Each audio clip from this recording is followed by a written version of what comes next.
पिछली पाइथन की वीडियो में मैंने बताया था कि पाइथन कैसे सेटअप करते हैं, कैसे इंस्टॉल करते हैं, कैसे कॉन्फ़िगर करते हैं और पाइथन मैंने फाइनली आपको अपने सिस्टम पे सेटअप करके दिखाया था। और मैं ये एज्यूम करके चल रहा हूँ कि आपने भी पाइथन इंस्टॉल कर लिया होगा।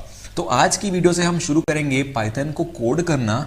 मैं आपको आपका सबसे पहला पाइथन प्रोग्राम बनाना सिखाऊंगा, जो कि मतलब जो ट्रेडिशन चलता आ रहा है शुरू से, हम भी उसी को फॉलो करेंगे।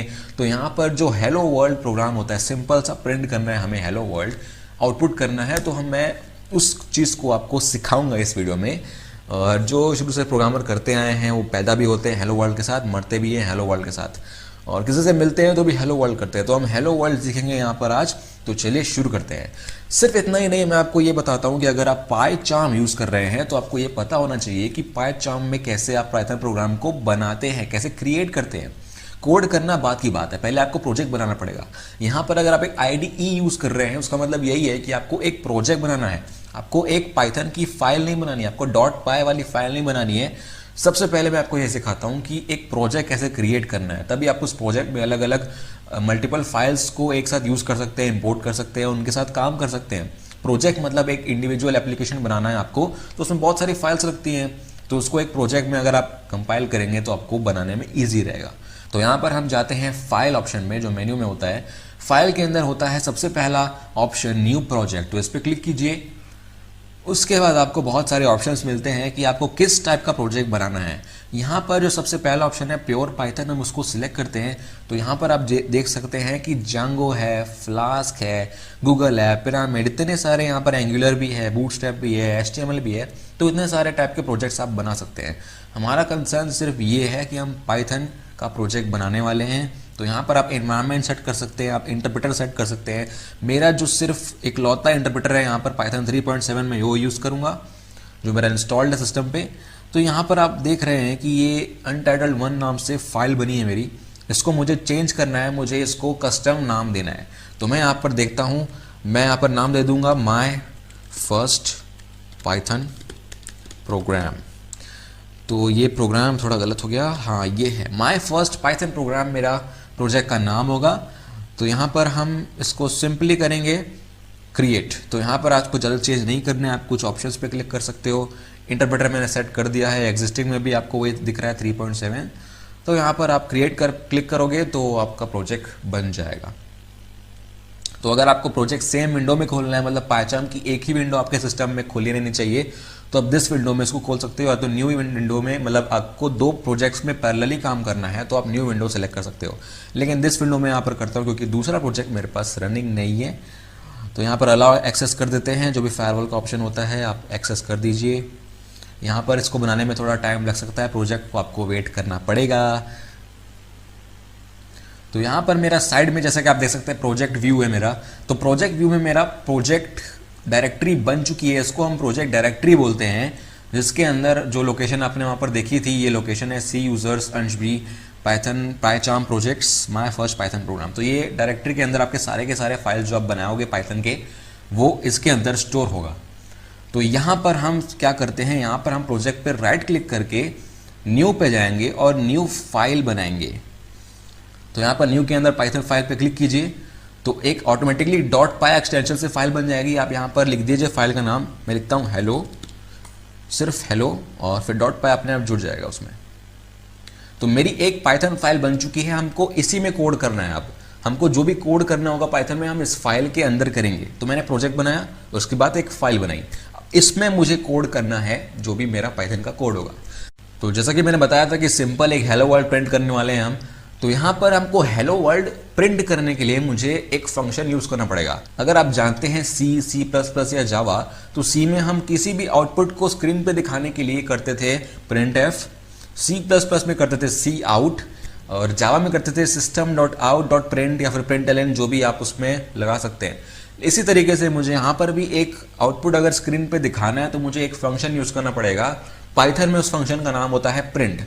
और भी बहुत सारे फंक्शंस हैं जिसके बारे में हम आगे पढ़ेंगे, लेकिन फर्स्ट प्रोग्राम के लिए आपको प्रिंट यूज़ करना है। तो यहाँ पर एक फंक्शन है प्रिंट, और मैंने जैसे ही बोला फंक्शन है तो मुझे ब्रैकेट्स देने पड़ेंगे यहाँ पर, एंगुलर ब्रैकेट्स। और इसकी एक इंटरेस्टिंग हिस्ट्री है प्रिंट मेथड की या प्रिंट फंक्शन की। अगर आप पाइथन 3 से पहले वाले वर्जन को यूज़ कर रहे हैं तो ये ब्रैकेट्स आपको नहीं देने हैं। पाइथन 3 प्लस के आगे वाले वर्जन्स में पाइथन का प्रिंट एक फंक्शन है, लेकिन 3 प्लस के पीछे वाले जितने भी वर्जन्स हैं पाइथन के 2.7, 2 जितने भी यूज हुए हैं 3 प्लस के पहले, उनमें प्रिंट एक स्टेटमेंट था, ना कि एक फंक्शन।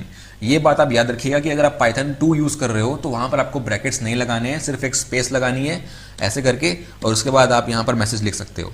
लेकिन मेरा पाइथन 3 है तो मुझे यहां पर ब्रैकेट्स देने पड़ेंगे। इसीलिए मैंने कहा था कि जो पाइथन 3 है वो बैकवर्ड कंपैटिबल नहीं है।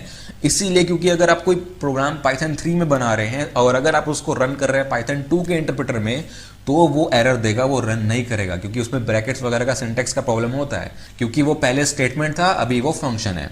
तो यहाँ पर हम ब्रैकेट्स लगा रहे हैं, उसके अंदर हम क्या करते हैं, हम जो चीज़ हमको आउटपुट करनी है वो लिखेंगे। तो यहाँ पर हेलो वर्ल्ड लिखेंगे हम लोग, क्योंकि हमको यही आउटपुट करना है।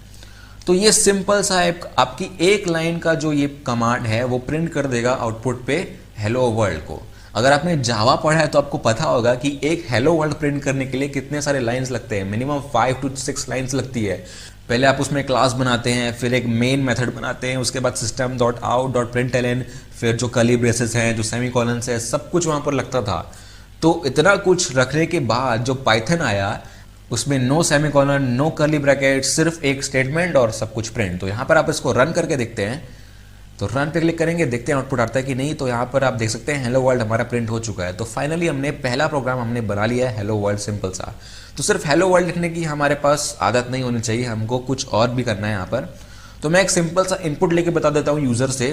जैसे कि मैंने यहाँ पर लिखा, एक वेरिएबल मैं डिक्लेयर कर लेता हूँ a इक्वल टू, एक फंक्शन होता है यूजर से इनपुट करने के लिए इनपुट। आप चिंता मत करिएगा कि इसके बारे में जो पाइथन के इनपुट फंक्शंस होते हैं उसके बारे में मैं अलग से वीडियो बनाऊंगा। इस वीडियो में बस इतना समझ लीजिए कि मैं यूजर से इनपुट ले रहा हूं। तो यहाँ पर इनपुट फंक्शन क्या करता है कि यूजर से इनपुट लेता है एज अ स्ट्रिंग। जो भी आप इनपुट फंक्शन रिटर्न करेगा, जो भी आप लिखोगे रन करते टाइम, वो एज अ स्ट्रिंग जाएगा वेरिएबल ए में। एंटर योर नेम, तो मैं यहाँ पर नेम के लिए मांगूंगा यहाँ पर। तो मैंने इनपुट फंक्शन में लिखा है एंटर योर नेम, तो उसकी जो भी वैल्यू आएगी वो ए में स्टोर हो जाएगी। आपने यहाँ देखा कि मैंने कोई डेटा टाइप नहीं दिया है ए का, क्योंकि पाइथन डायनामिकली टाइप्ड लैंग्वेज है, वो अपने आप समझ लेगा कि मैंने क्या टाइप किया है। तो यहाँ पर सिंपल सा हेलो वर्ल्ड के बाद हमको क्या करना है, हमको अपना नाम भी प्रिंट करना है। तो मैं यहाँ एक सेपरेटर लगाऊंगा कॉमा, और उसके बाद लिखूंगा ए। ये क्या करेगा, हेलो वर्ल्ड के बाद मेरा नाम प्रिंट कर देगा, यार जो मैं टाइप कर रहा हूँ वो प्रिंट कर देगा। तो सिंपल अब इसको रन करके देखते हैं कि ये क्या करता है। तो यहाँ मैं अपना नाम लिखता हूँ, तो आउटपुट आ गया हेलो वर्ल्ड अंश। तो ये है मेरा फॉर्मेटेड आउटपुट, मैंने इनपुट किया अंश और मेरे पास उसका आउटपुट आ चुका है। तो यहाँ पर प्रिंट के बाद कॉमा लगाकर नहीं, आप और भी तरीकों से इसको कनेक्ट कर सकते हो। कॉमा आता है, उसके बाद प्लस भी आप कर सकते हो। यहाँ पर प्लस रन करके देखते हैं, तो प्लस भी हमारा काम करेगा। जैसे कि आप देख सकते हैं प्लस में हमारे पास जो वर्ड है वो चिपका हुआ रहेगा, तो यहाँ पर आपको एक एक्स्ट्रा स्पेस देना पड़ेगा। कॉमा में आपको स्पेस देने की जरूरत नहीं थी, तो यहाँ पर आप स्पेस देंगे तो उसका काम हो जाएगा। एक और तरीका है, यहाँ पर आपको एक फॉर्मेटर यूज करना पड़ेगा कन्वर्ट करने के लिए। यहाँ पर आप लगाओगे परसेंटेज साइन और एस। ये ऐसा आप समझ सकते हो कि जो सी में आप %d यूज करते थे, यहाँ पर आप %s यूज करोगे। सिंपल जैसे आप सी में करते थे वैसे आप यहाँ पर s करोगे स्ट्रिंग के लिए। तो यहाँ पर %s, यहाँ उसके बाद जो भी वैल्यू दोगे आप %a, तो %a मतलब a की जो वैल्यू होगी वो %s में रिप्लेस हो जाएगी। तो यहाँ पर रिप्लेस का ऑप्शन है, आप प्रिंट में ये भी यूज कर सकते हो। तो यहाँ पर इसको रन करके देखते हैं, तो ये भी रन हो चुका है हेलो वर्ल्ड अंश, वही आउटपुट आया है इसका भी। तो 3 तरीकों से आप प्रिंट के अंदर जो आप वैल्यू दे रहे हो, यूजर डिफाइंड वैल्यू, वेरिएबल की वैल्यू को आप प्रिंट करवा सकते हो इस 3 तरीकों से। तो सिंपल सा hello world program, I hope आपको समझ में आया होगा। हमने पहला प्रोग्राम पाइथन में बना लिया है। चिंता मत करिएगा, अगर आपको कुछ भी चीज़ यहाँ पर समझ में नहीं आई है तो मैं उसको अलग से वीडियो में समझाऊंगा ही समझाऊंगा।